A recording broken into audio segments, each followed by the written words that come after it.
This is Stephen Eckhart Masquerade Roshi, Sogaku Zen Roshi, and I'd like to discuss today the Buddhist doctrine of rebirth. Now, this is a doctrine which many people in modern society, and particularly in the West and in a lot of other areas, who would embrace many parts of Buddhism but simply choke and gag on this idea. And there are some what I call quasi-Zenists or pseudo-Zenists like Susan Blackmore, the paranormal debunker or Renist skeptic, as she called herself once, who seem to think that Buddha actually rejected the notion of a continuing existence after corporeal death. But that is wrong. Part of this argumentation is pretty complicated and would be better for a blog, I suppose, which I will put out, than a video. But there's a difference between reincarnation and rebirth.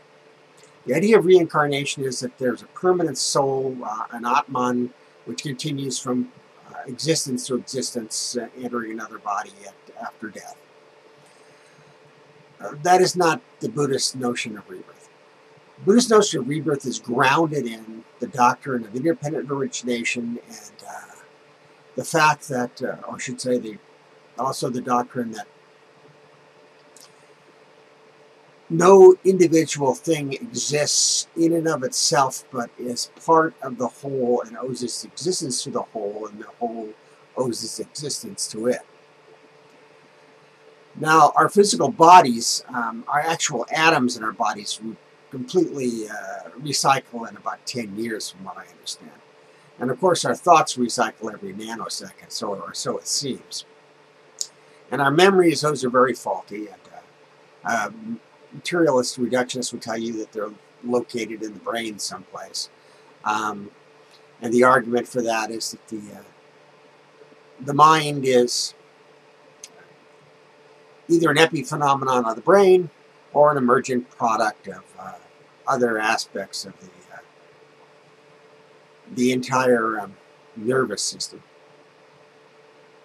And they will argue that because they can manipulate part of the brain and you smell roses, etc., that proves it. But however, if you tune your television set or radio, you may get a different station and several other things, but you haven't denied the possibility that something is broadcasting out there and you're receiving it. So from my perspective, and from several other people's perspective from that thing, the brain is either a limiting process or is a transmitter. It transmits consciousness to a physical body. And that's just, one way of looking at it. Of course, some people will be just simply outraged by the fact that you don't accept the reductionist model. But those who think that rebirth is not something that's taught in Buddhism, or that it is some sort of fantasy, are entitled to believe that, but it is taught in Buddhism, and whether it's a fantasy or not is depending upon what you make it. You make it a fantasy, it's a fantasy. There's a lot of people, plasma physicists, who believe that the Big Bang Theory is a fantasy. They point out all the parts of the Big Bang Theory, such as dark matter and so on, that don't make sense. So, rebirth doesn't just mean rebirth from one physical body to the next. Rebirth occurs even in a single life existence. I mean, we're born from the time we're a child to the time we pass away, physically and mentally. The main difference is in Buddhism is that we don't see that transition from the end of the physical death as the end of consciousness itself. Consciousness itself is always there. It's coincident with the material world. Like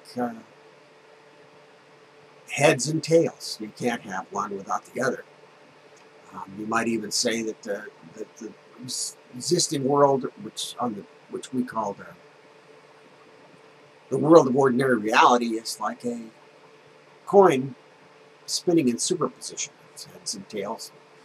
Neither one, but both at the same time. It's just an explanation. Nothing to grasp onto. At any rate, so the doctrine of rebirth flows out of that. Now, is there any empirical evidence for it? Well, first of all, scientists do have their way of perceiving things, but they don't all perceive it the same way. And dogmatic reductionists are people who make their living as skeptics, which are the same thing, actually, are not going to accept any amount of information or evidence for anything that denies their worldview. But I think that there are some evidence out there for that some people are reborn. And I won't go into that and such. I'm not trying to convince anybody of anything, but I'm trying to make people understand what rebirth is. In Buddhism, there's a couple layers of, there's two basic understandings of reality. There's ordinary reality, which we live in, and which appears very permanent and appears to be structured in such a way that everything is causal, linear cause and effect. A causes B. And then there's the higher level, the enlightened level, the Buddha mind level, where everything is interconnected, where everything owes its existence to everything else.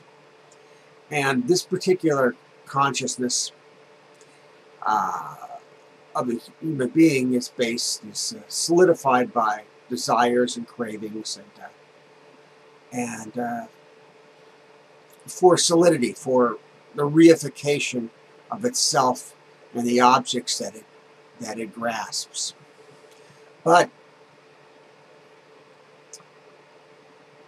in the next level, the highest level of understanding, these things do not exist as individual entities, including ourselves. But mind, in a sense, still does. I'd have to get into really difficult philosophical concepts here for a video, so I won't do it, but I'll recommend some books in the next video that you can read if you're really interested. In essence, the interdependence, also in regards to karmic influences, and a lot of you would not accept the doctrine of karma either. The karma is a fundamental part of Buddhism, and it was the individual karmas of the individuals involved in this great stream, this great ocean of being. They form the waves that we perceive as the real world, but the real world is better, but analogy is with the ocean. So I'm trying to give you a brief description of it. Now, those who don't believe in karma, they don't find it scientifically verifiable. So what? We're not, Buddhists aren't here to be scientists. Some people are scientists, but Buddhists do not need to appease the Susan Blackmores and Richard Dawkins and other skeptics out there, nor anyone else concerning Buddhist worldview. Buddhism is a spiritual practice.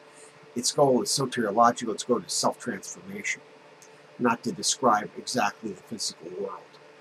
And even if you describe exactly the physical world, you'd only be describing, really, this one level of reality. And so that explains it, sort of. If you've got questions, please ask them. And may you all have a peaceful day.